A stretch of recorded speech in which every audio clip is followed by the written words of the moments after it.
வணக்கம் மாணவர்களே, உங்கள் எல்லோரையும் ரோஜா தோட்டம் சேனலுக்கு அன்போடு வரவேற்கிறேன். மாணவர்களுக்கு தேவையான தமிழ், அறிவியல், சமூக அறிவியல் பாடங்களுக்கான பிளேலிஸ்டோட லிங்க் டிஸ்கிரிப்ஷன் பாக்ஸ்ல தரப்பட்டிருக்கு. கமெண்ட்லயும் பின் பண்ணி தரப்பட்டிருக்கு. தேவைப்படுறவங்க பயன்படுத்திக்கோங்க. இன்னைக்கு எந்த பாடம் படிக்கலாம்?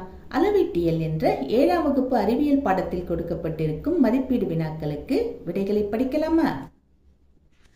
முதலில் சரியான விடையை தேர்ந்தெடுத்து எழுதுக. 1. பின்வருவனவற்றுள் எது வழியளவு? பரப்பு என்பது சரியான விடை.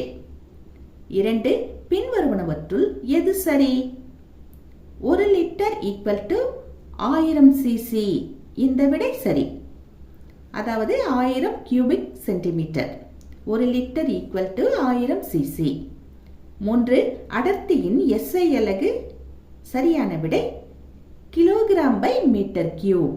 ஆப்ஷன் இருக்கு இல்லையா, அதை செலக்ட் பண்ணி எழுதலாம். 4. சம நிறையுள்ள இரு கோளங்களின் கன அளவுகளின் விகிதம் 2:1 எனில் அவற்றின் அடர்த்தியின் விகிதம்.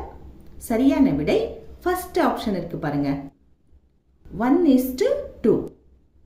5. ஒளியாண்டு என்பது எதன் அலகு? விடை தொலைவின் அலகு. விடை தொலைவு. அடுத்தது கோடிட்ட இடத்தை நிரப்புக. 1. ஒழுங்கற்ற வடிவமுள்ள பொருள்களின் பருமனை அளக்க டேஷ் விதி பயன்படுகிறது. நீரின் இடப்பெயர்ச்சி விதி பயன்படுகிறது. 2. 1 கனமீட்டர் என்பது டேஷ் கன சென்டிமீட்டர். விடை 10 லட்சம் கன சென்டிமீட்டர். 1 போட்டு 6 0 போடணும். விடை 10 லட்சம். 3. பாதரசத்தின் அடர்த்தி டேஷ். பாதரசத்தின் அடர்த்தி 13600 கிலோகிராம் பை மீட்டர் கியூப். 4. ஒரு வானியல் அலகு என்பது டேஷ். இதற்கான விடை இங்க 2 வகையில எழுதலாம். இந்த பக்கம் நினைவில் கொள்கன்னு இருக்கா, 10ஆம் பக்கத்துல கிலோமீட்டர்ல ஒரு விடை கொடுத்திருக்காங்க, மீட்டர்ல ஒரு விடை கொடுத்திருக்காங்க. எது வேணும்னாலும் நீங்க எடுத்து எழுதிக்கலாம். அடுத்தது 5. ஓர் இலையின் பரப்பை டேஷ் பயன்படுத்தி கணக்கிடலாம். விடை ஓர் இலையின் பரப்பை வரைபடத்தாளை பயன்படுத்தி கணக்கிடலாம். அடுத்தது சரியா அல்லது தவறா என கூறுக.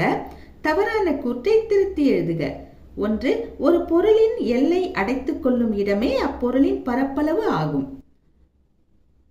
கரெக்டான பொருள்ல புரிஞ்சுக்கிட்டோம்னா இந்த விடை தவறு. ஏன்னா ஒரு பொருளின் எல்லைன்னா அந்த எட்ஜ் மட்டும் அடைச்சிக்கிற இடம் தான் பரப்பு அப்படிங்கிற மாதிரி சொல்றாங்க. அப்படி கிடையாது. ஒரு பொருள் முழுதுமாக அடைத்துக் கொள்ளும் இடம் தான் பரப்பு இல்லையா? வேணும்னா இப்படி வச்சுக்கலாம், ஒரு பொருளின் எல்லை வரை அடைத்துக் கொள்ளும் இடமே அப்பொருளின் பரப்பாகும். இப்படி யோசித்தோம்னா கொடுக்கப்பட்டுள்ள கூற்று சரி. சரியா? அதனால் இதை நாம் சரி என்று எழுதலாம். 2. திரவங்களின் கன அளவை அளவிடும் முகவை மூலம் அளக்கலாம். இதுவும் சரி. 3. நீர் மண்ணெண்ணெயை விட அதிக அடர்த்தி கொண்டது. இதுவும் சரி. 4. இரும்பு குண்டு பாதரசத்தில் மிதக்கும். இதுவும் சரி. ஏன்னா பாதரசத்தின் அடர்த்தி அதிகம், அதாவது இரும்போட கம்பேர் பண்ணும்போது பாதரசம் அதிக அடர்த்தியை கொண்டது. அதனால இரும்பு குண்டு அதுல போட்டோம்னா அது மேல மிதந்துட்டு இருக்கும். அடுத்தது 5. ஓரலகு பருமனில் குறைந்த எண்ணிக்கையிலான மூலக்கூறுகளை கொண்ட பொருள் அடர்த்தி அதிகமுடைய பொருள் எனப்படும். இது தவறு. எப்படி மாத்தி எழுதலாம்? ஓரலகு பருமனில் அதிக எண்ணிக்கையிலான மூலக்கூறுகளை கொண்ட பொருள் அடர்த்தி அதிகமுடைய பொருள் எனப்படும். இப்படி எழுதலாம். அடுத்தது பொறுத்துக. 2 பொறுத்துக கொடுத்திருக்காங்க, ஒவ்வொன்னா பார்க்கலாம். பரப்பு, இதனை மீட்டர் ஸ்கொயரோடு பொருத்தலாம். தொலைவு, இதனை ஒளியாண்டோடு பொருத்தலாம். அடர்த்தி, இதனை கிலோகிராம் பை மீட்டர் கியூபோடு பொருத்தலாம். கன அளவு, இதனை மீட்டர் கியூபோடு பொருத்தலாம். நிறை, இதனை கிலோகிராமோடு பொருத்தலாம். அடுத்தது பரப்பு, இதனை தளவடிவ பொருளோடு பொருத்தலாம். நீளம், இதனை கயிறோடு பொருத்தலாம். அடர்த்தி, இதனை கிராம் பை சென்டிமீட்டர் கியூபோடு பொருத்தலாம். கன அளவு, இதனை அளவிடும் முகவையோடு பொருத்தலாம். நிறை, இதனை பொருளின் அளவோடு பொருத்தலாம். அடுத்தது பின்வருவனவற்றை சரியான வரிசையில் எழுதவும். ஏறு வரிசையில் எழுதணுமா இறங்கு வரிசையிலையான்னு சொல்லல, நாம ஏறு வரிசையில எழுதலாம். அதாவது சிறியதிலிருந்து பெரியதற்கு செல்லலாம். முதல்ல கொடுக்கப்பட்டுள்ள கூற்று எப்படி வரும், இந்த அளவைகள் எப்படி வரும்? 10 cc, 100 cc, 1 லிட்டர், 10 லிட்டர் இந்த வரிசையில் அமையும். அடுத்தது அடர்த்தியின் அடிப்படையில் கொடுத்திருக்காங்க சில உலோகங்களை. அடர்த்தி குறைவான உலோகத்திலிருந்து அடர்த்தி அதிகமான உலோகத்திற்கு செல்லலாம். சரியா? எப்படி வரும் வரிசை? அலுமினியம், இரும்பு, தாமிரம், தங்கம் இந்த வரிசையில் அமையும்.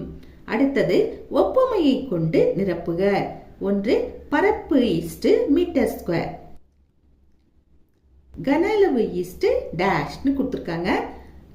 பரப்பு மீட்டர் ஸ்கொயர்னா கன அளவு மீட்டர் கியூப். அடுத்தது 2 திரவம் ஈஸ்ட் லிட்டர், திடப்பொருள் ஈஸ்ட் கிலோகிராம். கிலோகிராம் என்பது சரியான விடை. அடுத்தது நீரை மண்ணெண்ணெயோடு ஒப்பிட்டுள்ளார்கள். அலுமினியத்தை நாம் எதனோடு ஒப்பிடலாம்? நீர் அடர்த்தி அதிகமுடைய திரவம், மண்ணெண்ணெய் அதை விட அடர்த்தி குறைவு. அதே மாதிரி நாம ஒப்பிடணும். அலுமினியம் அடர்த்தி குறைவு, அலுமினியத்தை விட அடர்த்தி அதிகமாக இருக்கிற உலோகத்தை நாம் எழுதணும். எதை எழுதலாம்? இரும்பை எழுதலாம், தாமிரத்தை எழுதலாம், வெள்ளியை எழுதலாம், தங்கத்தையும் எழுதலாம். கொடுக்கப்பட்ட இவைகள் அனைத்தும் சரியான விடைகள் தான். விருப்பமானதை எடுத்து எழுதிக்கோங்க. அடுத்தது கீழ்காணும் கூற்றுகளை ஆராய்ந்து சரியான ஒன்றை தேர்வு செய்க. 1 கூற்று என்ன கொடுத்திருக்காங்க? கல்லின் கன அளவை அளவிடும் முகவை மூலம் அளக்கலாம். ஆமாம், இது சரிதான். காரணம், கல் ஒரு ஒழுங்கற்ற வடிவமுடைய பொருள். இதுவும் சரிதான். ஒழுங்கான பொருளா இருந்தா அதனுடைய கன அளவை நம்ம வேற மாதிரி அளந்திருப்போம். இது ஒழுங்கற்ற பொருளா இருக்கிறதுனால அளவிடும் முகவை கொண்டுதான் அளக்கணும். இதற்கு எதனை விடையாக எழுதலாம்? கூற்று மற்றும் காரணம் இரண்டும் சரி. காரணம் கூற்றிற்கான சரியான விளக்கம். இதை எடுத்து எழுதலாம். அடுத்தது 2 கூற்று மரக்கட்டை நீரில் மிதக்கும். ஆமாம், இது சரிதான். காரணம், நீர் ஒரு ஒளி ஊடுருவும் திரவம். நீர் ஒளி ஊடுருவும் திரவம் தான். ஆனா கொஞ்சம் தண்ணியா இருக்கும் போதுதான் ஒளி ஊடுருவும். இதே நிறைய தண்ணியா இருந்தா ஒளி ஊடுருவாது. இப்போ கடல்ல, பெரிய பெரிய கிணத்துல, ஆழமான இடங்கள்லாம் முழுதுமா ஒளி ஊடுருவாது. பக்கெட்ல தண்ணி வச்சிருந்தா ஒளி ஊடுருவோம், நீரோடையில தண்ணி போச்சுன்னா ஒளி ஊடுருவோம், வாய்க்கால்ல போகுதுன்னா ஒளி ஊடுருவோம். கொஞ்சமா இருக்கும்போது ஒளி ஊடுருவோம். ஆனா ஆழமான நீர்நிலைகளில் ஒளி ஊடுருவாது இல்லையா? அதனால் இந்த காரணத்தை நாம் தவறு என்று எழுதலாம். இப்போ இதற்கு எதை நாம் சரியான விடையாக தேர்ந்தெடுப்பது? ஆப்ஷனுக்கு பாருங்க. கூற்று சரி, ஆனால் காரணம் தவறு இருக்கா? இதை செலக்ட் பண்ணி எழுதலாம். அடுத்தது 3வது கூற்று, ஓர் இரும்பு குண்டு நீரில் மூழ்கும். ஆமா, இந்த கூற்று சரிதான். காரணம் என்ன கொடுத்திருக்காங்க? நீர் இரும்பை விட அடர்த்தி அதிகமுடையது. இது தவறு. இரும்பு தான் அடர்த்தி அதிகம் இல்லையா? நீர் இரும்பை கம்பேர் பண்ணும்போது குறைவான அடர்த்தி கொண்டதுதான். இதுக்கும் நாம ஆப்ஷன் கூற்று சரியானால் காரணம் தவறுன்னு இருக்கு இல்லையா? இதை எடுத்து எழுதலாம். அடுத்தது மிக சுருக்கமாக விடையளி. 1 ஒரு சில வழி அளவுகளை கூறுக. 2வது பக்கத்துக்கு வாங்க. மேல பாருங்க, வழி அளவுகள்னு ஒரு டைட்டில் இருக்கா? அந்த டைட்டிலுக்கு கீழே ஒரு டேப்லெட் காலம் இருக்கு பாருங்க. வழி அளவுகளும் அலகுகளும் இருக்கா? அதுல இருக்கு பாருங்க. அலகுகளோட கொடுத்துருக்காங்க. ஆனா நம்ம வழி அளவுகள் மட்டும் எழுதினா போதுமானது. என்னென்ன இருக்கு? பரப்பு, கன அளவு, வேகம், மின்னூட்டம், அடர்த்தி. இவை அனைத்தும் வழி அளவுகள் தான்.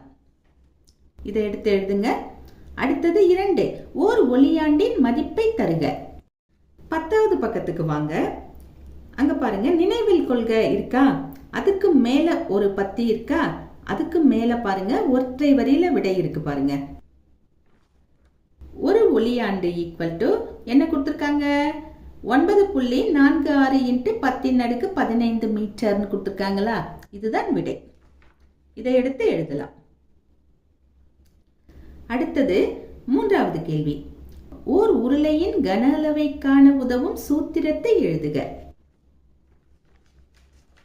5வது பக்கத்துக்கு வாங்க. அங்க பாருங்க, ஒழுங்கான வடிவமுள்ள பொருள்களின் கன அளவு இப்படி ஒரு டேப்லெட் காலம் இருக்கா, அதுல கனசதுரம், கனசெவ்வகம், கோளம், உருளைன்னு கொடுத்துருக்காங்களா. கீழே கொடுத்துருக்காங்க பாருங்க உருளை, அதனுடைய வாய்ப்பாடை தான் கேட்டிருக்காங்க. அதுக்கு நேரா பாருங்க pi into R squared into உயரம்னு இருக்கா. அதுக்கப்புறம் அதை பிரிச்சு காட்டியிருக்காங்களா, pi into R squared into ஹெச்ன்னு கொடுத்துருக்காங்களா. அப்புறம் அந்த இன்ட்டு எடுத்துட்டு பை ஆர் ஸ்கொயர் ஹெச்ன்னு கொடுத்துருக்காங்க பாருங்க. இதுதான் அதற்கான வாய்ப்பாடு. பை ஆர் ஸ்கொயர் ஹெச் என்பது சரியான விடை. அடுத்தது 4வது கேள்வி. பொருள்களின் அடர்த்தியை காண்பதற்கான வாய்ப்பாட்டை தருக. 8வது பக்கத்துக்கு வாங்க. அங்க மேல பாருங்க, அடர்த்தி ஈக்குவல் டு நிறை பை பருமன் இப்படி கொடுத்துருக்காங்க இல்லையா. அதாவது D equal to M by V. இதுதான் சரியான விடை. இதற்கான அலகு என்னங்கிறதையும் நம்ம பார்த்துக்கணும். Kilogram by metre cube. இதை எடுத்து எழுதுங்க. அடுத்தது பாருங்க, 5வது கேள்வி. எந்த திரவத்தில் இரும்பு மூழ்கும்? ஒரு இரும்பை திரவத்துல போட்டா அந்த இரும்பு மூழ்கிடணும். எந்த திரவத்துல போட்டா மூழ்கும்னு கேக்குறாங்க. எப்படி இருந்தா மூழ்கும்? இரும்பை விட அடர்த்தி குறைவான திரவமாக இருந்தால் அந்த இரும்பு மூழ்கும் இல்லையா. 8வது பக்கத்துக்கு வாங்க. அங்க பாருங்க, சில பொருள்களின் அடர்த்தி அறை வெப்பநிலையில் ஒரு டேப்லெட் காலம் இருக்கா. அதுல இரும்புக்கு எவ்வளவு அடர்த்தி கொடுத்துருக்காங்க? 7800 கிலோகிராம் பை மீட்டர் கியூப் இல்லையா. இதை விட கம்மியான திரவத்துல போடணும். இதை விட கம்மியா இருக்கிற திரவம் எது? அப்படியே மேல போங்க. நீர் இருக்கு, மண்ணெண்ணெய் இருக்கு. ஆக இரும்பை நீரில் போட்டால் மூழ்கும், இரும்பை மண்ணெண்ணெயில் போட்டாலும் மூழ்கும். இங்க கொடுக்கப்பட்டிருக்கிற இந்த பொருள்களில் நான் விடை சொல்லியிருக்கேன். சரியா?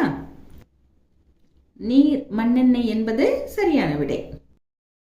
அடுத்தது 6வது கேள்வி. வானியல் பொருள்களின் தொலைவை காண உதவும் அலகுகளை கூறுக.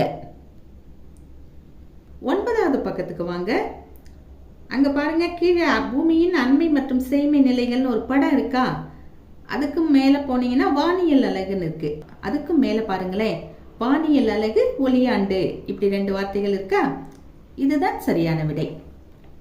எப்படி எழுதலாம்? வானியல் பொருள்களின் தொலைவை காண உதவும் அலகுகள் வானியல் அலகு மற்றும் ஒளியாண்டு ஆகும். இப்படி எழுதுங்க. அடுத்தது 7வது கேள்வி. தங்கத்தின் அடர்த்தி எவ்வளவு? இதுக்கும் நீங்க 8வது பக்கத்துல இருக்கிற டேப்லெட் காலத்துக்கு வாங்க. அங்க இருக்கு பாருங்க, கடைசியா கொடுத்துருக்காங்க பாருங்க, தங்கம்னு கொடுத்துருக்காங்களா. அதன் அடர்த்தி எவ்வளவு கொடுத்துருக்காங்க? 19300 கிலோகிராம் பை மீட்டர் கியூப். அழகோட சேர்த்து எழுதணும். சரியா? இதுதான் சரியான விடை. அடுத்தது சுருக்கமாக விடைகளி. முதல் கேள்வி, வழி அளவுகள் என்றால் என்ன? 2வது பக்கத்துக்கு வாங்க. மேல பாருங்க, வழி அளவுகள்னு இருக்கா. அங்கிருந்து ஆரம்பிக்கணும். எப்படி எழுதலாம்? அடிப்படை அளவுகளை பெருக்கியோ வகுத்தோ அல்லது கணித முறைப்படி இணைத்தோ பெறப்படும் பிற இயற்பியல் அளவுகள் வழி அளவுகள் எனப்படும். எடுத்துக்காட்டு, பரப்பளவு, கன அளவு. வழி அளவுகளை அளவிட பயன்படும் அலகுகள் வழி அலகுகள் எனப்படும். இது வரைக்கும் எடுத்து எழுதலாம். பரப்பளவு, கன அளவு மட்டும்தான் வழி அளவு இல்ல.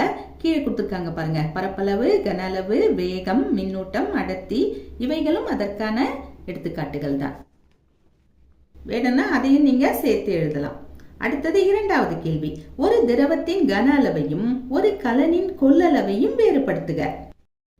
வேறுபாடுன்னு கேட்டுட்டாங்க. ஒரு திரவத்தின் கன அளவுன்னு ஒரு பக்கத்துல எழுதிக்கோங்க. ஒரு கலனின் கொள்ளளவு அப்படின்னு இன்னொரு சைடுல எழுதிக்கோங்க. இப்போ திரவத்தின் கன அளவுக்கு எந்த பாயிண்ட் எழுதலாம்? திரவத்தின் கன அளவு என்பது அது கலனில் எவ்வளவு இடத்தை நிரப்புகிறது என்பதாகும். இந்த பக்கம் வாங்க, கலனின் கொள்ளளவை எழுதலாம். ஒரு கொள்கலன் அடைத்துக் கொள்ளக்கூடிய அதிகபட்ச திரவத்தின் பருமனே கலனின் கொள்ளளவு எனப்படுகிறது. இதை எடுத்து எழுதலாம். அடுத்தது 3வது கேள்வி. பொருள்களின் அடர்த்தியை வரையறு. 8வது பக்கத்துக்கு வாங்க. மேல இருந்து பாத்தீங்கன்னா அந்த 2வது பத்திக்கு வந்துருங்க. ஒரு பொருளின் அடர்த்தி என்பது ஓரலகு பருமனில் அப்பொருள் பெற்றுள்ள நிறை என்று வரையறுக்கப்படுகிறது. எம் நிறை கொண்ட ஒரு பொருளின் பருமன் V எனில் அதன் அடர்த்தியானது பின்வருமாறு குறிப்பிடப்படுகிறது. அடர்த்தி ஈக்குவல் டு நிறை பை பருமன். D equal to M by V. அடர்த்தியின் SI அலகு கிலோகிராம் பை மீட்டர் கியூப். இது வரைக்கும் எழுதலாம். ஓர் ஒளியாண்டு என்றால் என்ன? 10வது பக்கத்துக்கு வாங்க. இப்ப நாம கொஞ்ச நேரத்துக்கு முன்னாடி ஒளியாண்டின் மதிப்பு எழுதணும் இல்லையா? அதுக்கு மேல பாருங்க. ஒளியாண்டு என்பது ஒளியானது வெற்றிடத்தில் ஓர் ஆண்டில் கடக்கும் தொலைவு என வரையறுக்கப்படுகிறது.